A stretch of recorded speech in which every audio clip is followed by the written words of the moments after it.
नाज़रीन इते ॾुखईंदड़ ख़बर आहे गंबड़ खां त गंबड़ गिम्स मेडिकल कॉलेज में मुबीना शागिर्द वर्जिश दौरान फौत थी वियो। मेडिकल कॉलेज जे फर्स्ट ईयर जे शागिर्द शाह ज़मान बुगियो वलद अब्दुल ख़ालिक बुगियो जी अचानक मौत थी आहे। गिम्स जे डायरेक्टर डॉक्टर रहीम बख्श भट्टी ऐं गिम्स जे ॿियनि डॉक्टरनि साफ़ियुनि खे ॿुधायो त जिम में वर्जिश करण दौरान दिलि जो दौरो पवण सबबि फौत थियो आहे। पुलिस शागिर्द जो लाश इस्पताल मुंतक़िल कराए छॾियो। कुझु देरि खां पोइ वारस पहुची लाश खणाए विया। फौत थी वियल शागिर्द जो तालिक मटियारी सां ॿुधायो पियो वञे, जंहिंजी जिम दौरान फौत थी पिणु वायरल थी वई आहे। वीडियो मां K2K न्यूज़ टीवी स्क्रीन ते ॾिसी सघो था त जिम दौरान शागिर्द जो मौत थियो आहे।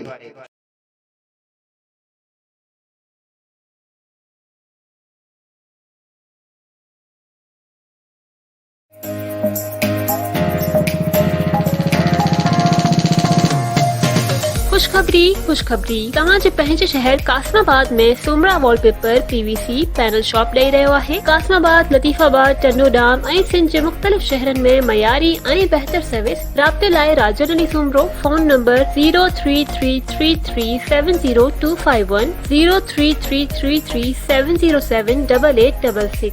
नोट WhatsApp पिणु साॻे नंबर ते आहे।